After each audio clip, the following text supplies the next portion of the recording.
Anyway, well, do people have no better place to be on a, on a beautiful afternoon like this at the start of summer? Oh, you sweet-talking devil. Very good. Okay, very good. Yep. Chair 1, 2. Oh, there you go, sir. I don't really think we need this, do we? Or do we? Maybe. Yes. Okay. So, listen, before we get round to the, you know, the usual questions about Lord of the Rings and for you girls, I'm afraid, no, I do not happen to have Orlando Bloom's personal telephone number. But if I did, out of sheer malice, I would give it to you. But before we get there, can I just indulge an old man? This is actually one of the very key months in both American history and in British history.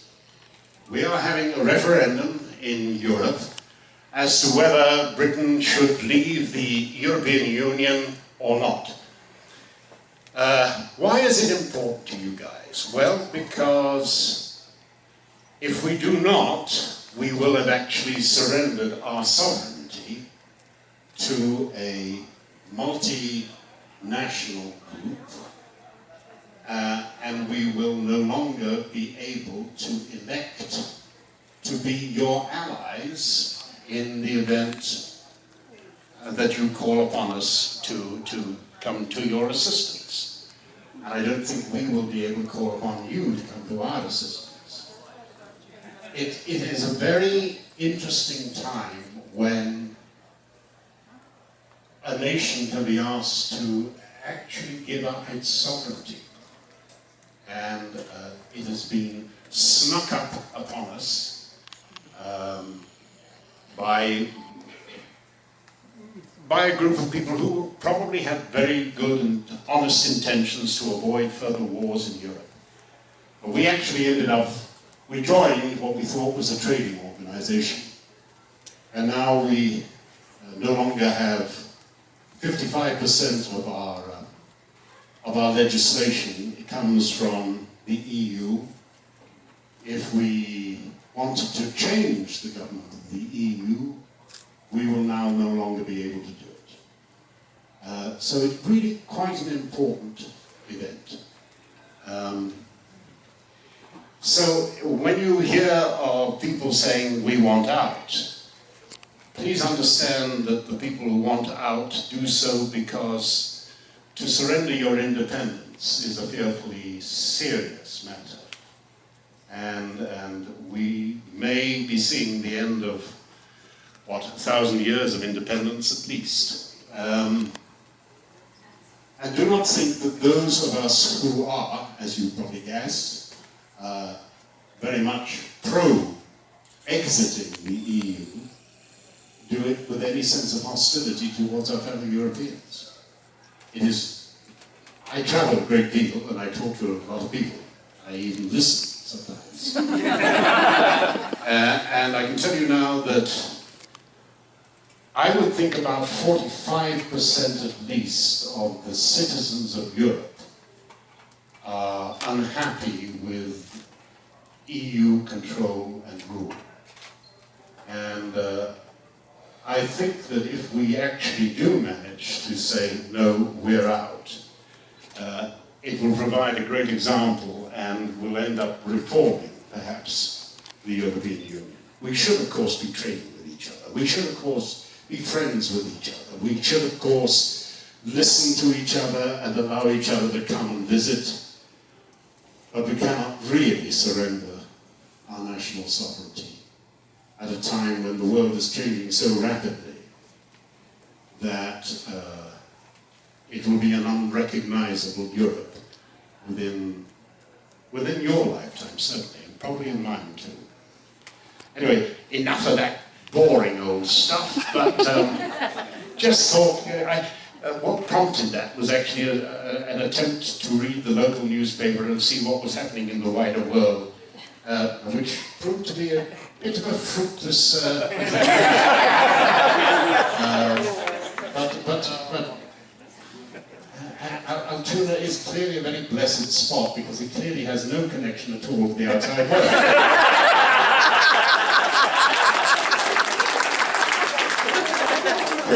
And aren't you fortunate that you live all on you? All right, now, enough of that. So, who's got the silly questions? Yes. Oh, you got the silly question. You're very brave. Go on, then.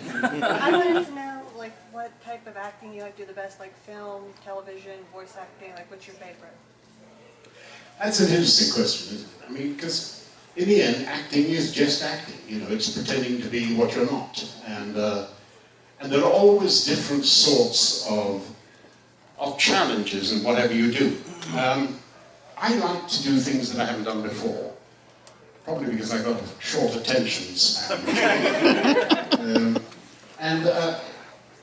I mean, the other year, last year actually, I got asked to do something with the Halifax, Nova Scotia Symphony Orchestra. I mean, and how marvelous to be able to do something as different as that. And then, about 2 months later, I got actually asked to do some narration for a German heavy metal band. I mean, what a laugh. Gosh, if I knew how to spell heavy metal, it would be remarkable. But I mean, you can't resist new opportunities, things like that. Truth of the matter is, I'm one of the luckiest buggers alive. I get up in the morning, generally about 4 or 5 o'clock, and I go to work with a bunch of marvelous creative people, and I get to play for 12, 15 hours. And then I get to come home, and afterwards people come up to me, they pay me to do it. And then people come up to me and say, gosh, you were so good. And you could just purr at yourself and say, I'm superb. It really is the silliest life in the world. So the answer to your question is, I don't really care. You know, ask me to do it, and I will probably do it out of sheer perversity and just to annoy my manager. Yes. Anybody else? Well, that was quick then. That's very good. Yes. All right. So you know the fellowship got tattoos. Did you get a tattoo with the fellowship, and is it in a publicly viewable place or somewhere in a building? The question, if nobody heard it, was, the fellowship got tattoos, where's yours? Look, do I look like a complete idiot? Those drunken little hobbits came to me after a night of debauch in Christchurch and said, John, we have this great idea. We're going to have tattoos. 9 of us, you see. All of them as a fellowship. We're all going to have the Elvish word for 9 tattooed. And assumed that I would do it. To which I said, are you insane? To begin with, I'm not going to let some drunken Maori with a dirty needle get anywhere near this beautiful skin of mine. And secondly, if I had a tattoo for every darn film I'd done, I'd look like the illustrated man. So I did, they were quite persistent about it. They absolutely demanded that 9 be tattooed. So I did the thing that all good, wise thinking actors do when faced with a really dangerous situation. I sent my stunt double, and he's got it somewhere on his body somewhere, yes. Okay. Yes, it's not that I'm a coward, it's just that I know when to run the other way. Yes. Yes. What is your favorite movie you worked on? My favorite movie that I've ever worked on is the next one. Yeah, this one is going to be quite amazing when I actually find out what it is. Yes. Now, you know, you can't look backwards. I mean, once you start looking backwards, you know, actors are doomed once they start reading their own publicity. Once they start really thinking that people who come up to them and say they're wonderful actually are designating them as very special people. Truth of the matter is, when you come up to me and say, John, you're a great actor, you're a wonderful actor, if I start believing that, I soon go, I'm one of the greatest actors in the world.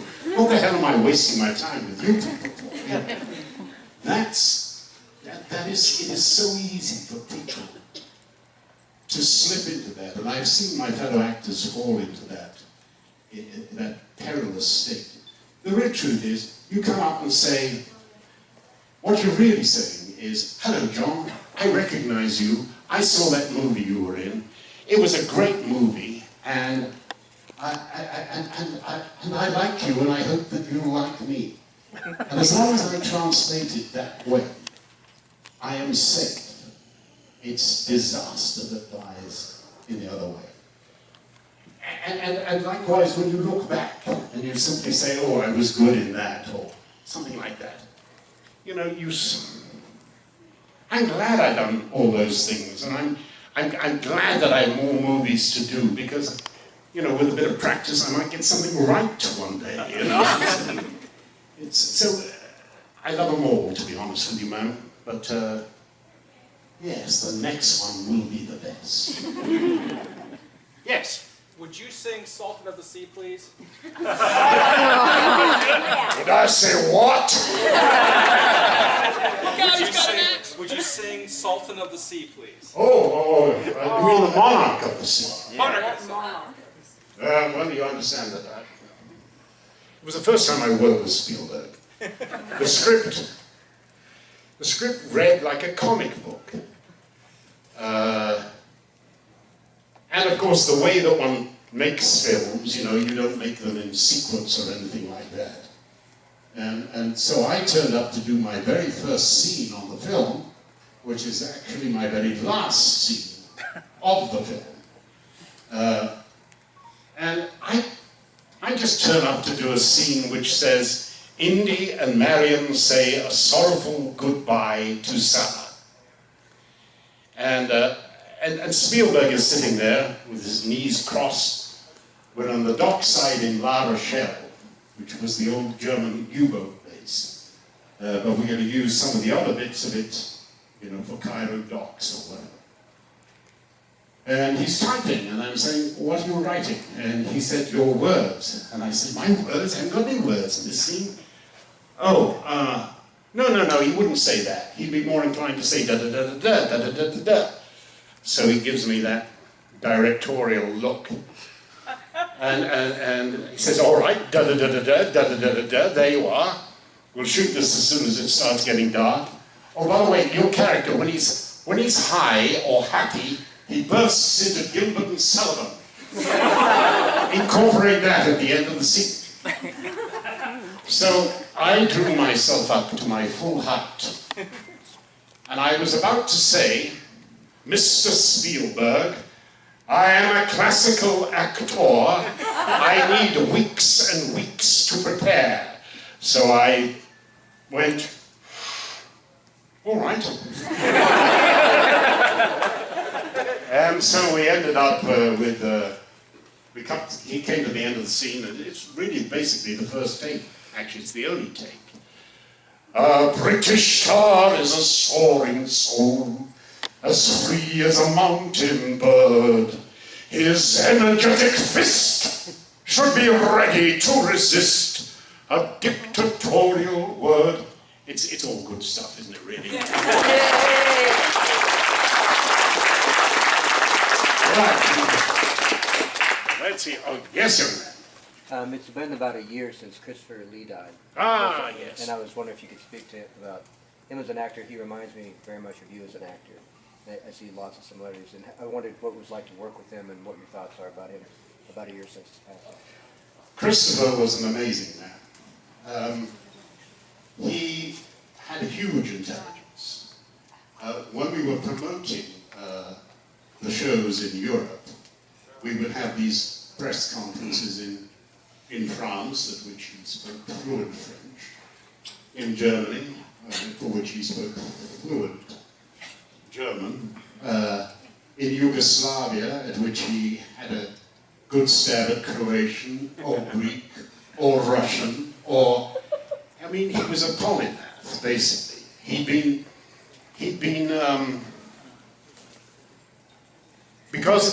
Because he had European origins, I think he had been with the SAS in the Second World War, and I think he landed in, he'd been sent to Yugoslavia to work with the partisans, and quickly came to the conclusions that the British were backing the wrong lot anyway. Typical, really. But a very remarkable man. Tall, commanding, a great instinctive, dramatic appearance, and a lovely man. He is a gentle fellow. The popularity of the Dracula films, of course, doomed him to a certain time and a certain period. He had talked an awful lot with Tolkien about playing Gandalf, and in fact, Tolkien really wanted him to play Gandalf. But you know, time passed, and it sort of overtook him. So he was a little bit heartbroken that when it finally happened, he didn't get to play Gandalf, but he did get to play Sauron, and was wonderful at it.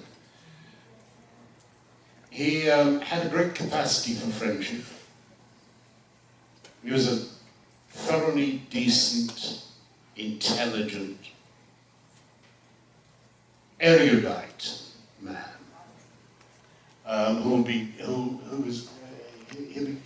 he's greatly lost. I mean, you know, his loss is real. He had the misfortune, of course, to live to an age where all your friends are dead. And that sort of strange loneliness was evident actually when you knew him. But a marvelous man. I loved him dearly. Thank you very much. Yeah, sure. Thank you. Right, anybody else? Yes. You said about the tattoos, and that was kind of a crazy shenanigan type of thing. Any other crazy or funny thing that happened on any of your sets? Yes, but you know, there are probably sort of litigators amongst us. And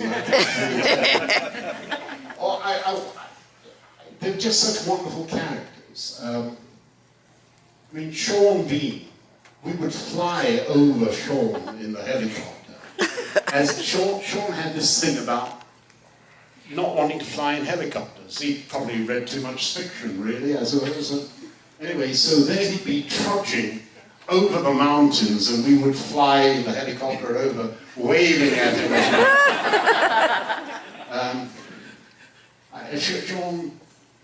Sean is a man unhappy in love, I can say, but there's such a lovely quality to him.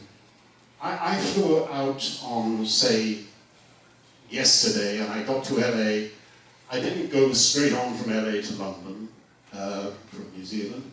I had a day's business to do, and then I went back to the British Airways flight, or Air New Zealand flight, to pick up the night flight the following day. And that was the night that Sean was coming in, so we met. And I met him, and he was with a very old couple. And, I mean, they were very old and very confused, I think. And he was carrying about 15 bags. And I said to him, "Sure, my dear fellow, can I help you with those? And who are these nice people? And are they your relatives?"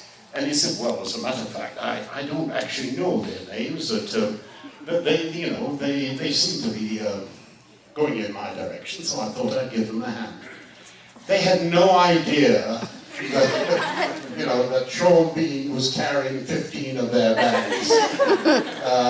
And it just goes to show, you know, his basic kind and generous nature. It was a lovely insight into you know, the real and proper behavior of a real star. There are dozens of other things. You know, that most brilliant and clever man, young Viggo Mortensen, who's a great oddball. The studio must hate him because he's a free man. He does exactly what interests him. And he does it rather well. He actually could earn his keep as a photographer, a commercial photographer. He's got a brilliant eye and enormous artistic vision. As a painter, he could earn his keep as an artist anyway. And do you remember that thing he did with Michael Douglas? And it was a three-hander, basically, about a man who hires his wife's lover to kill his wife. I can't remember the name of the piece now. But anyway, the lover is played by Viggo, who is an artist. And there were a few shots inside the studio. All those paintings in the studio actually were painted by Viggo himself. He's not a bad poet. He's a very interesting poet, actually, but I haven't read as much of his poetry as I should have. So, you know, he's a bit of a polymath, and the studios hate polymaths. They hate people who can be independent. You know, you make a film, you create a film star, you know, you want him then to be in your next film, to make big money at the box office from all his fans. You don't want somebody who's going to say, "You know what, this is a boring script, I don't want to do it." You want somebody who's so high on cocaine, he's got a $15,000 a day nose problem, you know, who's begging. You know, Viggo isn't that sort of man. Viggo is the real thing, true unto himself. And those of you that admire him are right to do so. Well, there's enough gossip there, isn't it, really? Right, next question. Yes, this is a row that's got so many questions. But you first. I was just wondering, you know, you're about an average tall man. In Lord of the Rings, how'd they make you look so short? I mean, of course, Viggo Mortensen, I mean, like, he had to toss you. I mean,